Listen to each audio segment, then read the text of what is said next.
Ladies and gentlemen, I take this opportunity once again to welcome you to Nation Post. Today is a special day because today we are going to take this opportunity to discuss a very important topics in regards to students' affairs here in Kenya and across the world as well. My name is Adim Dim, and today I host two vibrant students, student leaders, and two vibrant gentlemen that are well conversant with student problems, issues, as well as possible solutions. On my right here, I have Qualton, a student of law at the University of Nairobi. On my far right, I have a gentleman by the name William Yuel, a student at Strathmore University. Gentlemen, thank you so much, and you are welcome to this program. We are going to begin with William here. I'm going to begin by asking you a very familiar and common question. The issue of COVID-19 has affected studies across, not just in Kenya, but across the world. And South Sudanese specifically have been affected in regards, many South Sudanese students have had their studies put into stopped because of the COVID-19. What's your opinion moving forward? How do you advise those ones who studies have been put on stop because of the COVID-19? How do you advise them to continue maybe reading, to continue focusing on the studies? Thank you, the Nation Post, for hosting us. First of all, the question is very common, and to some people it is very new. Looking at the situation of COVID-19, which has stopped everything, not only the learning, the businesses, the political rallies, basically in Kenya has been stopped by COVID-19. Looking at the situation of studies, especially South Sudanese, all the universities or learning institutions in Kenya have switched to online learning, which the technology is not friendly. You need to be introduced to it, then after that you use it. You need gadgets, and the situation back home and here, you cannot afford the gadgets. My advice is that, considering the situation, you don't need to give up. There are other things you need to learn. The moment you have the gadgets, you have the smartphone, you have the Wi-Fi, there are channels, very educative, that you can surface and then you learn more. Even there are experts on Google, on YouTube, where your subjects or the course you are doing, you can follow. And when the face-to-face learning begins, then you are not the same the way you were before the COVID-19. So my simple advice is that be consistent. Therefore, you will have enough time to gather what you lost during this COVID-19. Exactly. Qualton, you are a student of law at the University of Nairobi. That's a very privileged university. And if you have to compare to other universities where our colleagues, the South Sudanese, are in, there are a lot of challenges, some of which William was mentioned. The issue of online studies does not go well with everyone. We have those that are in very less privileged students. But still, as a student from the University of Nairobi, what's your take on those whose studies have totally been interrupted and there seems to be no way forward for them? Thank you so much for having us on this show and the Nation Post. And to our viewers, and to begin with, I want to start where Comrade Wiel has highlighted some of the crucial issues on this particular topic. First and foremost, COVID-19, you can relate it to a Spanish flu. You can call it influenza, which broke out shortly after World War II. I mean World War One. Sorry. So he has said the issue the issue of online learning. You know, we are not all students are from village families. There are some that are from remote areas. There are some that have the gadget, the phone, the smartphone, the computer, but you are not conversant with how to use it. So I remember when we were doing exam online at the University of Nairobi, it was challenging to some people. Why? Some are very slow in typing their answers. So it is a new technology that is challenging, but as human beings, we have to prepare for it. We have to adopt to this new system so that we get used to it, but it is challenging. Another thing is psychological effect. I remember I have a friend, when COVID-19 was announced in Kenya in March, the first thing that came into her head was, he told me, Kuala, I am worried. I said, what? He said, my father is the one taking care of us. And considering COVID-19 and how it is serious on those old people, I'm really scared how if he's affected, the family will be generally affected because he's the one taking care. You can imagine the situation of that person, psychologically. Another thing is the health effect of COVID-19. It has really affected the health of many people outside there, especially old people. When it came out, especially in China, many people do not believe it is real. But to the viewers outside there, COVID-19 is real. And we need to protect our old generation, our fathers, our uncles who are in that particular age and they have other health conditions. To conclude, like we all said earlier, online learning, as you said, UN is one of the privileged universities. They provided free data using telecom line. I think they signed a contract with the company and they gave us SIM cards where you can use them to access online learning. But it is still challenging. The network outside there, those who are not in Nairobi, it is very slow for them. So it is a challenging moment that we need to all adopt to, and hopefully we will come out of it. Yes. When the pandemic came in, different governments have come in to try to help their students, their youth, their people. That includes our government, the government of South Sudan. I remember some time back, the government had decided to release some funds to help students. And indeed, I believe some funds were released to students in Ethiopia, Morocco, Egypt, But the students in Kenya were excluded, as if we don't have problems. And one might highlight that maybe there is no lack of serious organization within the student fraternity here in Kenya. What's your take on that? Government supported students in other countries like Ethiopia, Morocco, Egypt, and then you have those in Kenya, and you have those that are really struggling, within Kenya here, and their students. Some are in final year, but they have been left out from those funds. It's true. When I think I followed that story a lot on social media at the day, and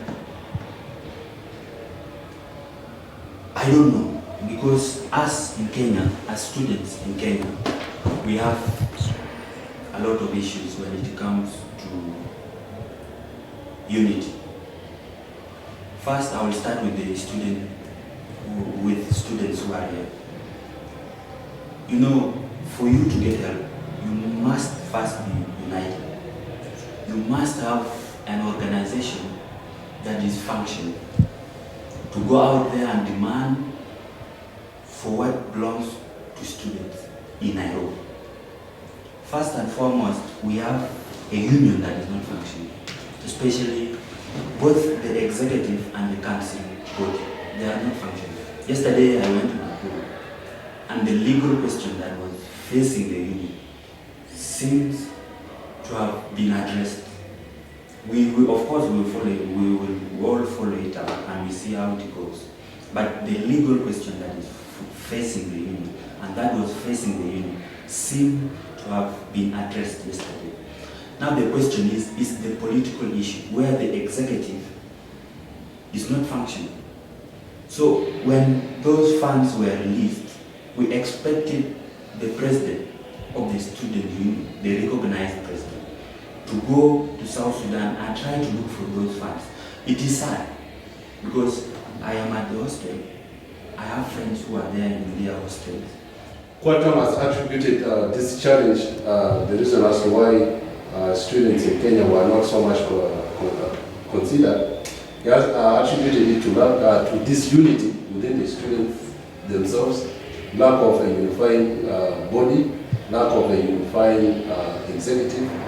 You are someone who is well conversant when it comes to students affairs. What's your take on that? You agree with it?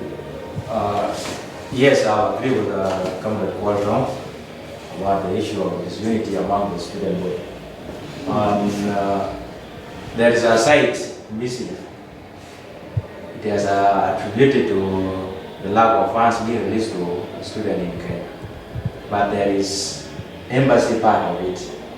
I'm a counselor of my university, and the time the funds were being released, I was told to submit in the names of students, South Sudanese students in Islamic University, through embassy, because the body is not organized, and that should be the right body to collect the names of students, submit it to the student body. Yes, submit it to the educational attaché in the embassy of the Republic of South Sudan to Kenya. Therefore, because we are not united, we switch to the government, of which the government is represented in the embassy. Submitting the names, then we wait. After a few weeks, we were told that the government is considering only the student is sponsored by the government. And because you know, people sometimes they cook things up to convince others. I went ahead to verify the statement. Considering that Morocco students were sent their money, Ethiopia, and there was a protest in the embassy of South Sudan to Ethiopia, that the money was detained in the embassy and people went protesting. I called my cousin in Morocco to confirm whether it is real. Yes, they got the money, but it's very less. The money was calculated, every student at least can get 500 and above. But my cousin in Morocco got only $100 US, of which I confirmed really that the money was released to the student sponsored by the government of the Republic of South Sudan, because he went through scholarship by the government. So, because our embassy may not have that chance to register the student sponsored by the government to Kenya, then therefore they cannot get the funds. That was the statement from Juba, from the Ministry of Higher Education, to all the students. But you have no students that are sponsored by the government here in Kenya. In Kenya, according to the data we collected in 2018, there are few individuals, but not the real government. The uncle working in the ministry, getting the scholarship for him to come and study here. So that is not a legit sponsorship. It is not, because it is just a connection within the ministry to sponsor his son or the cousin. So you don't. So in other words, we don't blame the government. It's like, yes, we don't blame the government, because this is a bilateral relationship between two countries, whereby a country comes in and says we will sponsor this number of students, that is our interest after they completed their education. Therefore, Kenya and South Sudan, they don't have that relationship. okay, you can answer. No, the question here is, you know, we are all South Sudanese, and as what I know is that if there is a crisis like this, you as a government who is in charge of South Sudanese, why do you consider only those that you sponsor. We are all South Sudanese, and there are people who are under their parents' scholarship. Considering the pandemic, you should have come out and help all South Sudanese. With the little that you are those in very, very bad situations. Yes, yes, they are there now. But if you say only government sponsored, I know there are few, and we are all South Sudanese. They could come out and decide to say. But still, one can say if we had, like you said earlier, maybe if the student body was that functional. Yes, they could not really function. Demand, sorry, for those rights. But now, the bottom line is this. Bottom line is this. If the government sponsored students have gotten those funds, that's the good thing. But how much did the money reach those students? Did the money really help them in this pandemic? No, there is an excuse. Oh, because of war, because of peace, we are not in position to help. Come on, I will give an example. Israel and Palestine, they have been in war since 1948. There is development, there is progress in those two countries. After today, they still fight. And they are able to serve their communities. Why is that not in South Sudan? Peace, war, because of war, we are not able to serve. That is a very, very, very naive excuse. Yeah, and speaking of Israel and Palestine, one would say that their youth, especially the Palestinian youth, play a very big role in their development. That leads me to another question, when you look at South Sudan today, in the current, there are a lot of discussions taking place in Juba concerning the peace agreement. And one of the discussions taking place is the issue of the youth fund. The issue of youth fund, discussion taking place right now. And when you look at the people that are on the table of discussion, one would say the youth that are being affected are not well represented. We should be having student bodies from different countries on that table, discussing the youth fund. Because at the end of the day, those funds are supposed to reach them. But we don't have those students. Like for example, we don't have any student representative, let's say from Kenya or from anywhere that I know of, on that table of discussion. Isn't that really the lack of representation? Isn't that really a problem? What's your take on it? You see, there's what you call delegation. When you delegate someone or an entity, you wait for the feedback. Along the way, you don't know what will happen. Along the way. When I was in Uganda, there's a student body. And that student body is connected to the office of the president. What we usually do at the end of the year, we do auditing and the report. A copy remains in the office, a copy goes to the office of the president, through the spokesperson of the president. And there are middlemen, I call them middlemen, because there is a body, and within the body there is a middleman. It is a vessel connecting you to the office of the president or the government of any country. When we send delegation to Juba, they were received by the spokesperson, directing them to where the funds should come from. And because there is a middleman, there is an interest. Therefore, what you get, you give interest somewhere. So here, this is a scenario whereby in the government of South Sudan, we talk about the youth. And the youth country is very young. There's no investment to create job opportunities. Therefore, youth are divided. Some goes to their uncles where they can get daily meals. Others, they decided to join any group where they can be supported. And because of the division, and we believe youth are the backbone of any country, there's no progress. there's no progress. And the government to consider youth most is whereby you are united. Yes, we have a body, the National Youth Ministry of the Union, on which it is the right body to bring youth together. And that body is to talk to the government. Youth are facing these challenges and they can be addressed through that channel. And because it is inactive, that's what the term I can use.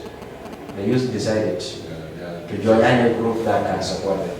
Yeah. Paul, speaking of youth representation, and youth and students, this is like one group, and there's the issue of unemployment. One would say we have very many youth, very many students, let me say, that graduate from different universities. But let's be specific here in Kenya, since this is where we are. People graduate, at different levels, certificates, diplomas, degrees, masters, PhDs. They go home and there's nothing to do that. There are no jobs. What's your opinion? Something needs to happen. We cannot spend 4, 5, 6 years in school and then there's nothing to be done. And recently, the Minister of Information, Michael McDonald, child youth is. I don't think someone who spent 6 years in university is dead. So, I will start with what you has mentioned. It is unity.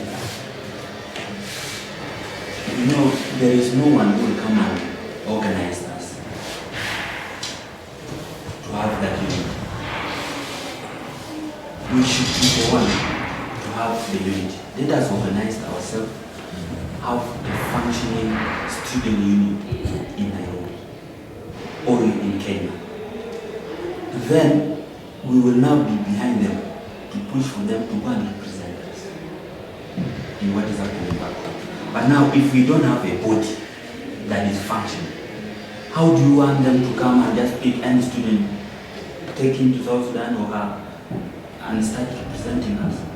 That is the question. Let us have that unity first. Then we now start blaming the government. We are not united. You see, today we speak of government is this, government is that, but the youth themselves, we are not united. That is the problem. You see, today we cannot unite and fight a government that is not functioning. But speaking of unity, we have a student body. Just that it is not functioning. But steps have been done. People have gone to courts. People have gone to courts. Yes. People have gone to the embassy. There's nothing happening. This issue is. And you people are the part of this body. Remember. Yes. This issue is not about. There are two things: internal conflict and external conflict.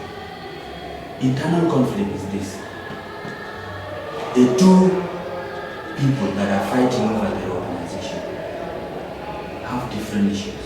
They have taken illegal action to claim the leadership of the organization. One of them, not both, but one of them. Now, how do you solve that issue? That is internal now. People have tried to bring them together, they are not coming together. They need to sit and let the organization move. Now, another question is the external. The external is the opposition and the government have a hand in this. We all know. They have a hand in this to make sure maybe we are not united. So it is upon us, the individuals outside them, the students, to say, no, we are intellectual, we are educated, we know what we can do, and come out of this. We united, and then we start demanding for what belongs to us. You have asked of unemployment. We know there is corruption in South Sudan. Some people, especially this one I'm directing here, straight to the opposition, they went to war in 2013, 2016, claiming that corruption is the problem. So after them signing this, what have we seen? Nepotism. You bring in your family members and employ them. Yani, all those people that fought, many people died. They fought because of your family. Now, which opposition do we have in South Sudan? Opposition is supposed to be there to correct the government.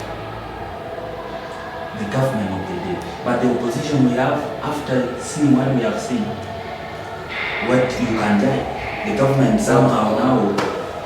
But William, So the issue of unemployment, corruption, nepotism, that is really wide in South Sudan. So what do we do? And then it is not all about the government to employ them. They have to be creative. They have to participate in business activities.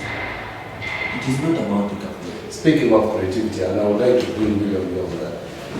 Universities, different universities, especially private universities, they offer different courses. As long as at the end of the day you pay money, because these are money-making institutions. We have a tendency of doing courses because they sound professional, not because we will get the skills that will enable us to work at the end of the day. These are some people have done courses and then they sit back home because the courses are not relevant to the market at the moment. Don't you think that there needs to be a discussion, maybe some sort of guidance or something like that to these young ones that are coming, that are joining universities, to be careful on the courses that they choose. Say that maybe somebody does a course that first of all is of interest to him or her, and that's a course that will help them at the end of the day. I think that alone contributes to the unemployment God is talking about here. My final question for you. Being a student and being someone who has played a very big role in student affairs, you've contributed a lot. There's need for change. There's need for student body to be united. What are ways? What do you think? Because at the end of the day, something needs to start. Paul talked about discussions in yesterday, but still, we've seen many discussions reaching a stalemate at some point. What do you think that needs to be done? Exactly, something that will finally make things go smoothly. According to the constitution of student body in Kenya, in every setup, there are rules, regulations guiding all the activities. And when the interest, the selfish interest comes in, people ignore the law. And from the years I participated, as you said, I have contributed a lot. I've been in the line of the constitution. And recently the discussion in Nakuru, I have not yet got the briefing, but I already been informed by some. And Comrade Gordon said, the question which is remaining is political question. The legal question has been answered. The legal question has been answered, which already I'm convinced if the legal question has been answered, it is a political question remaining. This is what I will tell the government outside.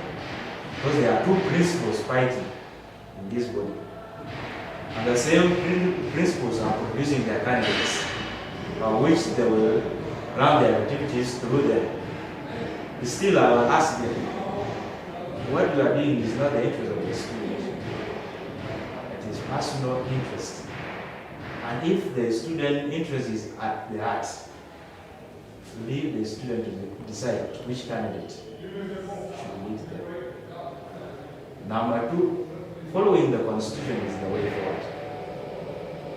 Because even the bodies we usually put in place, we still need to drive them. They are not independent. I'm talking about this because of 2018, that incident. The Electoral Commission of which I was in, it was not independent. The activities were interfered with the speaker by then, the arbitration board, of which some of us who were in that Electoral Commission were trying at least to advise the chair. That Electoral Commission, they are not partisan. They don't participate in politics. And their work is to guide the process up to the end. At that time, my words were ignored. there was a body put in place to solve the crisis back then, headed by the arbitration board chairman. He signed the agreement with there were proposals that because you were in the constitution, now you are the head of the National Commission. And for me, seeing that statement, I said, we kind of cook Bashar. My voice is available and I cannot do it kind of cook. You bring the person outside. We signed the agreement, we took it to the embassy, but it was ignored. 30 minutes after, it was ignored and people went back to their old ways. Therefore, now because the body is coming up, we need the students themselves, we need to ignore the outsiders, the factors that comes outside. Because there are two fish now in that small pond. There are two. The big one, they are eating out the students. One is saying we are the right people. But which in this world there is no one who is a bad person unless you say something very bad. Because we don't consider the political ideologies, we consider who is close to who.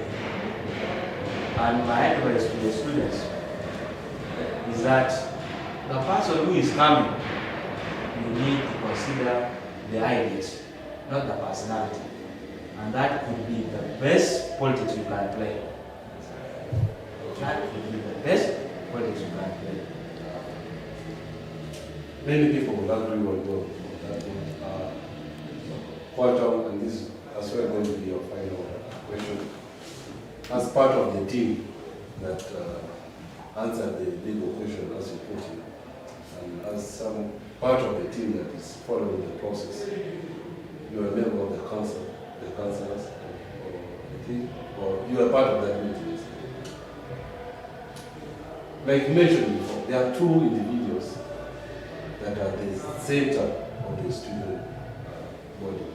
First of all, what's your words to them? That's one. Two, what's your words to the students at large?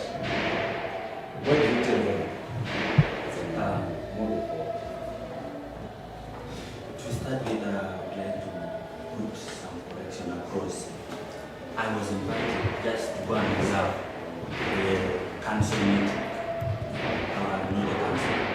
So that is what I wanted to correct to our viewers outside. Another thing is, let me answer what, before I go to your two questions, what William said. No, according to SAC Constitution, South Sudanese Association in Kenya, according to, he talked about arbitration. The SAC Constitution stipulates that the arbitration chair is supposed to be the education attaché from the university who is in charge of the students. Now, that supreme body, the arbitration body, if there are issues concerning election, they may come in. Now, what we are seeing currently in this student union in Kenya is that the arbitration board is being, the chair is being appointed by the executive. The service. Yes, the executive, like the president of SAC, appoints the arbitration board chairman. In contrary to what the In contrary to what the constitution is saying. Now, look, if you are appointed by the president of SAC, student union, the appointed body cannot be more powerful than the appointee. You will always do what the president has instructed you to do. So that is another thing, which is the arbitration board cannot come in and say, look, what the executive is doing is not right. Because they were appointed. Why? By the same executive or by the same president. That is another thing. That is the first legal question we need to address. Another thing is, in yesterday's meeting, the speaker has graduated, of which the constitution says if you have graduated, you cease from being the speaker. So the deputy speaker had resigned. So the council house, finally, because council house was being divided all along the political lines of the executive, the people who are claiming to be the leaders. So it was not functioning all along.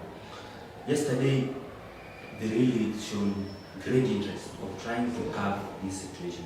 But another thing is, they should work within their mandate, because they have addressed the legal question. The board is going to function if the speakership, I'm saying speakership including the deputy speaker, can come up with plans to address the political issues. The political issues is the two parties should come together, put the electoral commission in place, and give the names to the councillors for approval. And then the election can go on, so that new faces, people who are not dirty from the beginning, who are not, so that the new ideas can come in and the union will move forward to help students who are outside there, people who have been affected by this corona. A leader can come up, go out there and demand for funds or ask for funds from any organization to help those who have been affected.